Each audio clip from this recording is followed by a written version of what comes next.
Yeah. Well, there was a move on Elvin Hayes at the Capitol Center. Y'all might have to look that one up, but the building got real quiet after it happened. That's got to be a good feeling. What does it feel like when you make a move on the road and the whole place goes silent? I was going to say, Elvin got real quiet, too. He didn't speak to me for, what is it, 20 years? I mean. Wow. That's a grudge. I was actually sitting at dinner with him at the NBA 35th anniversary celebration, which was in '95. And I think he called me in 2017 to do his radio show. And he kind of apologized about being mad for so long and not speaking, because I was like, look, this is like 20-something years, man. Let it go. That's awesome. Speaking of letting things go, first off, Doctor, thank you for always being a gentleman and a scholar. I know we talk so much about your basketball exploits, but for young players like myself, that was some of the things that I idolized about you as well. But with that being said, trash talking and Elvin Hayes, there's a legendary confrontation you had with a coach of mine, one Larry Bird. Now the Sixers and the Celtics are in the series now, so tell me about that altercation and how did it get started? Well, the source of it was kind of screwed by various stories. You know, there's a photograph of Larry and I choking one another, and neither one of us signed it. It always shows up at the card shows or whatever. And I'm like, nah. We're not going to dignify the moment, because you know the game isn't really about fighting unless you're in game and the clock is running. Then it's always a fight. It's always a battle. But I think if you watch the highlights, and this was in November, was it '84? And I'm hard pressed to feel that it was an exhibition game. I don't even know if we were playing a real game. So it was Charles's first year.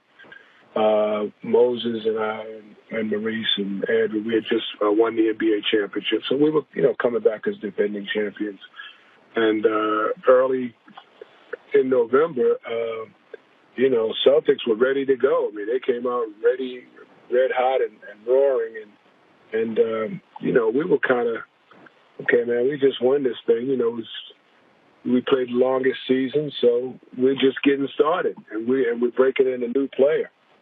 So the fight, actually, there was an offensive foul called on Larry on obviously the offensive end of the court. He didn't like the call, so he was really mad at the referee. And he came down court, and he was kind of like, stomping, and he was in front of his bench. And it looked like a moment in which he was going to take a swing. And it was very uncharacteristic because, we did Converse commercials together. We did Spalding commercials together. So, we were kind of cool. I thought something was going to happen because he was definitely mad. But he was mad at the referee. He wasn't mad at me. And I just extended my arm to hold him back. And it ended up sliding up to his neck. Those things happen. Yeah. It was hard. So it was really inadvertent. I didn't really mean to grab him by the neck, but it was kind of inadvertent. I pushed him in the chest. His hand slid up, got to his neck. He reaches for my neck. Next thing I know, it's a melee.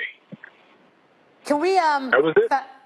Fast forward to what's going on right now as the rivalry continues in this new generation. Ben Simmons, Jason Tatum going head-to-head in this one. Your thoughts on those two guys? Well, I just love watching Simmons play. He's a special player. There's no question about that. And, I think he'll get a chance to prove it more so as the playoffs go on. Tatum probably should have been the first pick in the draft. He was there. I guess there was just, it was all about the fit. And, we took faults. Philly took faults.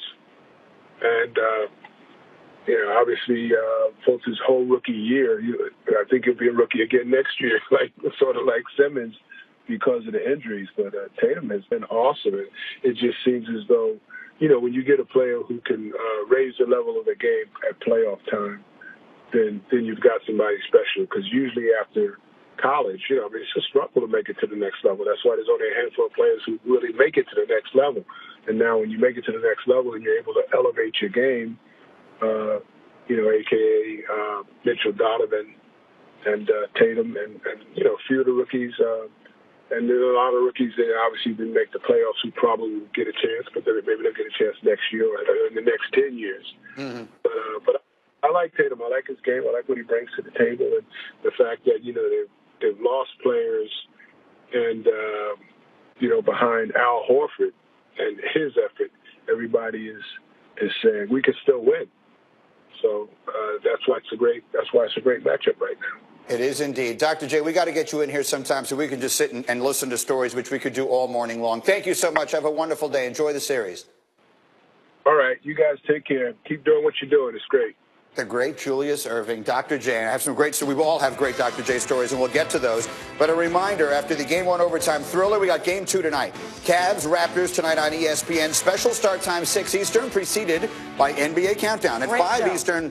Both games also streaming live on the ESPN app, so you can watch anywhere. After the Jazz steal a game in Houston, Jalen's got major concerns about the team with the best record in the NBA. He will share those. Don't miss it next. Get Up with ESPN.